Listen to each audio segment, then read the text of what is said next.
you guys, welcome to my Bookish Wonderland. I am your host, Ari. Oh my gosh, I am just so excited that you are all here. Thank you for falling down the rabbit hole and joining me in my crazy, wonderful bookish world.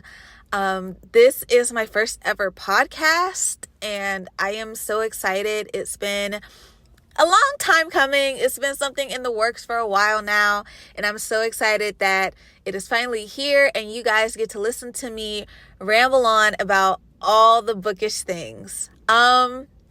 So first off, as the inaugural episode, I want this to be kind of sort of like a get to know you, get to know me sort of episode. Get to know my reading taste, learn a few fun facts about me, and just get a taste of what we're going to be diving into with my podcast. I would appreciate and love it if you would like my podcast, subscribe or follow it. And of course, be sure to also follow me on my other social media platform on Instagram, which is Bookish Wonderland 88. I will make sure to include it in the show notes at least. But that is where I post most of my bookish content. And if I did my job, then a lot of you came here from my Instagram posts about the podcast and its premiere. Yay!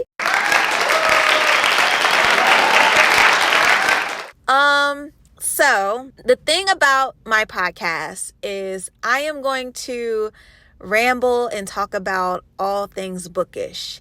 And when I say bookish, I use that as a large umbrella term to say that this podcast will 90% be book related, but do not be surprised if I talk about other things or get into other subjects. I like to think that this podcast as something like you're on a voice call with me.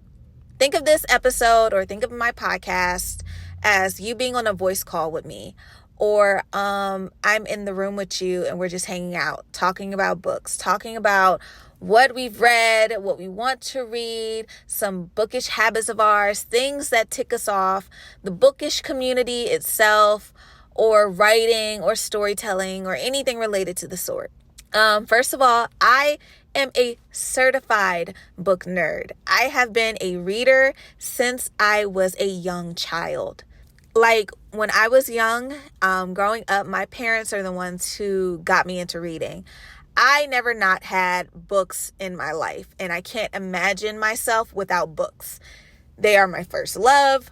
They are my greatest teachers, my greatest advocates, everything to me, and I love the art of storytelling. And looking back on my reading journey from back then to now, I notice a lot of things have changed. And in the spirit of that change, I have realized that I miss certain things about my young bookish life that I wanted to bring into my adult bookish life.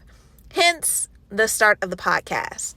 I already create content on Instagram, mostly bookish content. Occasionally you'll see like personal stuff like a celebration or a birthday or something fun happening because you know, I'm human. My life is not completely all around books, but for the most part, it is my greatest passion. So I mostly post on Instagram there, and I thought I want to have more bookish conversations with people. And as fun as it is to try and go out and make new friends or to join a book club or join a Discord server or whatever, I needed some way to use my voice, like my actual voice, along with my writing voice as well. And so I thought about creating either a YouTube channel or a podcast. And while I lean more towards a YouTube channel, I am not the best person to like sit in front of a camera and record myself. It's too much for me. It's too nerve-wracking. This makes it a little bit easier because I can record a conversation or I can record my thoughts. Essentially, it's like writing, but without the pen and paper in a way.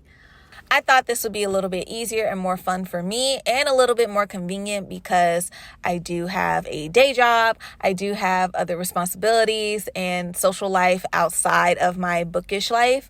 So this just seemed the best route for me. And I am excited to share my thoughts and opinions with you guys. So for this first episode, this is the coffee date. This is where we meet up and you get to know me a little bit and my reading taste, and you decide, do I want to continue or not? To be fair, I think you should give me a really good chance. Like, don't just go based off of this first episode. At least listen to episodes 2 or 3 or possibly up to 4 before you decide, okay, maybe not anymore or whatever. But this is the coffee date. This is where you get to know me and my reading taste. So a little bit about me. My name is Ari, pronounced like Air-E. I am from Atlanta, Georgia, here in the United States, in case I have any listeners who are in other countries. And that is essentially the Hollywood of the South. Everybody is down here. And I'm pretty sure a lot of the things that you probably hear about Atlanta are true. Like, the traffic's really bad. We have really good food. We have Southern hospitality to a point. And stuff is always happening down here. That's all you really need to know. Another fun, interesting thing about me is that not only am I a reader, but I'm also an aspiring writer. I have been writing for almost as long as I've been reading.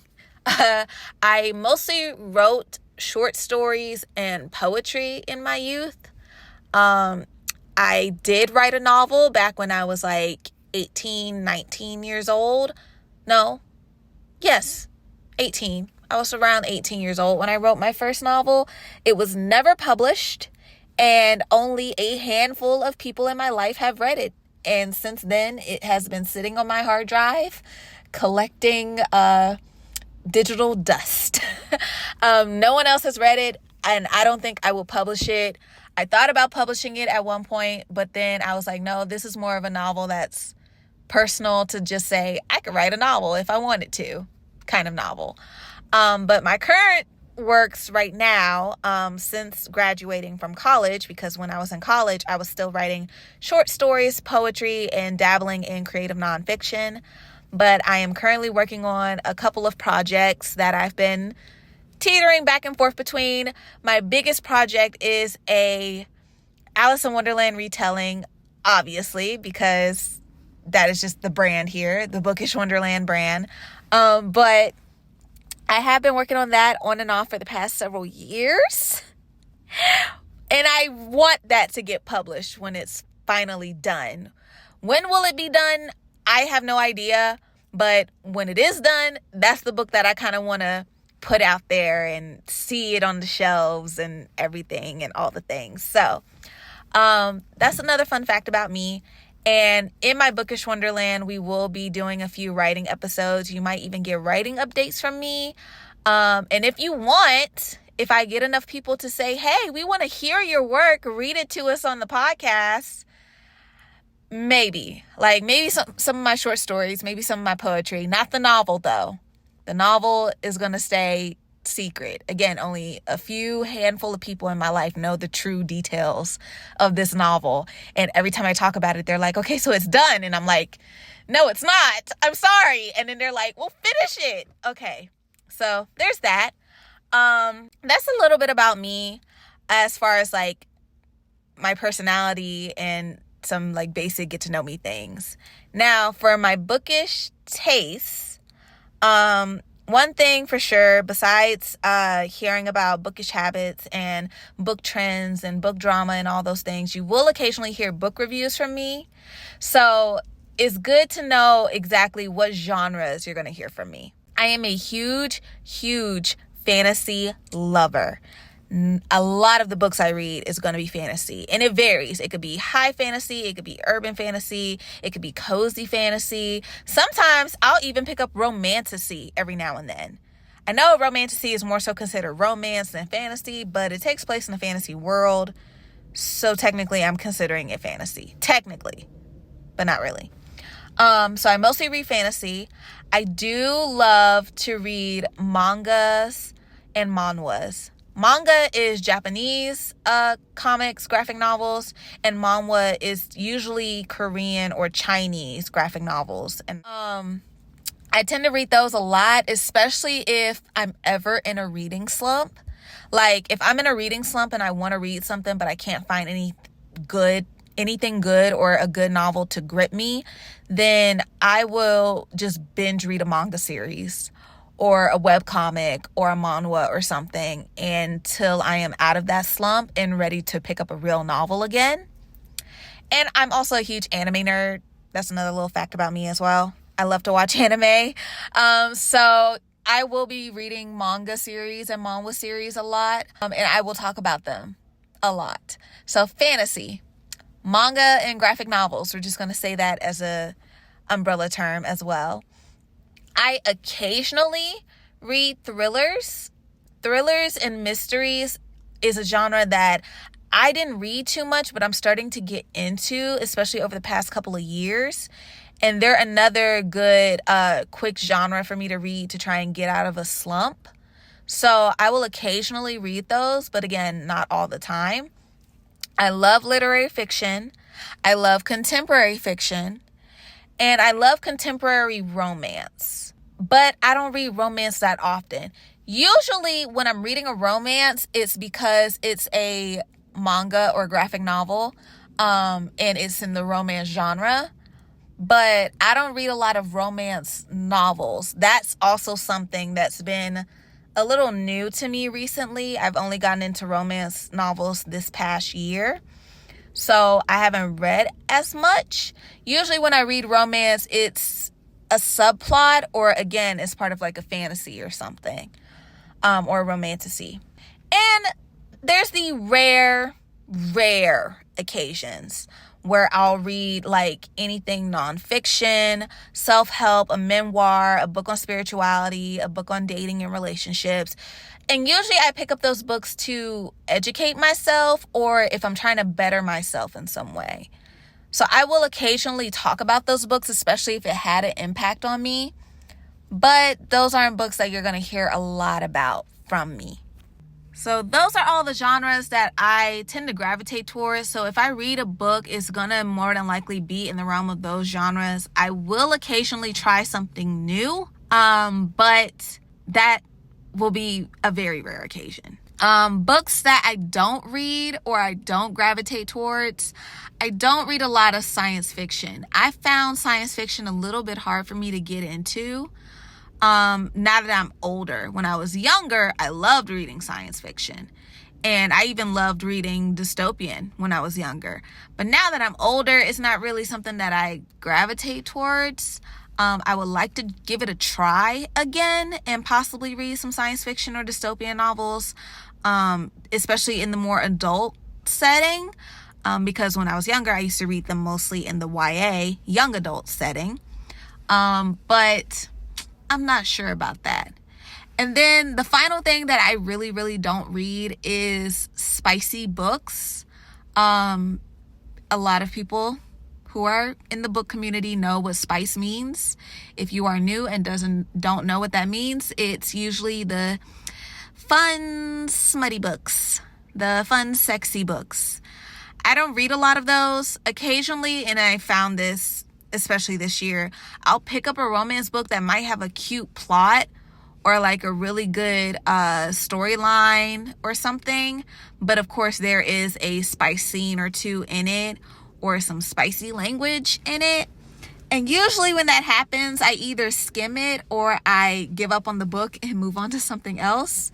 I don't read those type of books. There have been a couple of books where I just would skim the scene and read everything else, because if it was just that in one scene, one chapter, and then I skip to the next chapter and that's when the plot starts to happen again, then I tend to do that. And some of you might try to, shame me for it, but I am not ashamed. That's just me. That's just my taste. I still want to enjoy the story and the characters, but I don't want to read the sexy stuff. I'm sorry. Sorry, not sorry. But if a book has it in it and I'm already deep in the book, I'm not going to completely throw the book out or anything like that. And also I am a baby. So if I read a book with spice in it, my spice level goes up to 3 chili peppers. Anything over 3 is a no for me. I'm gonna just say it right there. So occasionally if I pick up a book and it has spice in it, it's usually that. I've been trying to, again, read outside my comfort zone on my own time, at my own pace. So if I do end up reading spicy books, trust me, I'm gonna do a podcast episode about it and tell you about that experience. But that's it. And here comes the fun part about reviews and discussions and things like that. The rating system. You guys need to know my rating system. When I read a book, I am rating it mostly for my level of enjoyment. Occasionally, I will consider the factors of the writing and the storytelling, because since I am also an aspiring writer, I want to read good quality books that I can take something away from for my writing. Like, oh, this book handles revenge really, really well, or this book writes their characters perfectly. The character development was amazing and blah, blah, blah. I love how they transition from being this kind of sort of morally gray to a more like leaning towards good type person or whatever. Like sometimes I'll read my books like that. Other times I'll read it purely for, was this a fun, enjoyable read for me? And it depends on what I was in the mood for or what I picked up the book for and what expectations I went into the book with. So I'll look at it from a reader's lens, but I'll also look at it from a writer's lens. And you will definitely see more of that when later down the line I do book reviews on this podcast. You will see that. But for my rating system, that is pretty much straightforward. 1 star means I did not like this book. I hated it. I wasted my time on it. I don't know why I even picked it up. Throw it away. Get it away from me. I don't want it. That's 1 star for me. For my 2 stars, that means it was okay. Probably could have been better. Maybe someone else might like it better, but it could use improvement to me. And usually if I give a book 2 stars, it's because I'm looking at it from a writer's perspective and not a reader's perspective. That tends to be a trend with me a lot. But oftentimes too, it could be from a reader's perspective, being like, oh, I didn't enjoy it as much as I thought I would, so that's why I gave it 2 stars.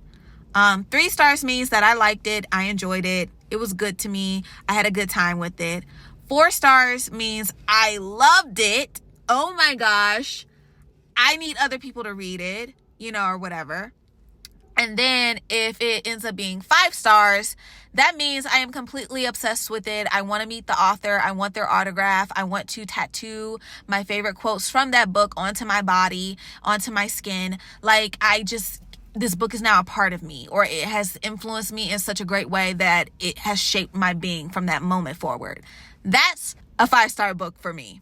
And we will see how many 5-star books I get to in this year, the rest of this year, or even in the upcoming year, because I don't really give 5 stars out that often. If you go on my Fable or my Goodreads account, my average star rating is like 3.9 stars. Because I tend to give a lot of books between a 3-star and a 4-star, and I do believe in half stars and quarter stars. So occasionally I'll give a book a 4.75, rounded up to a 4.8, or other times I'll give it a 3.5. Like I almost loved it, but it was just missing something, And usually when I give books a 4.8, that means, it was this close to being my newest obsession, but it was missing something important. And I don't know what it is. I don't know what it was. So I tend to review my books like that. I love exploring. I do not like horror books. I will not be reading a lot of horror books. I like gothic horror and gothic fiction, but not like scary jump scares, horror type things. If it involves ghosts, dolls, clowns, puppets, or possession, I'm not going to read it. And if it comes in the form of a movie, I'm definitely not going to watch it. But I love everything else. I'm trying to see what else is there that I can tell you about me. I feel like you just kind of have to listen and get to know me yourself, you know?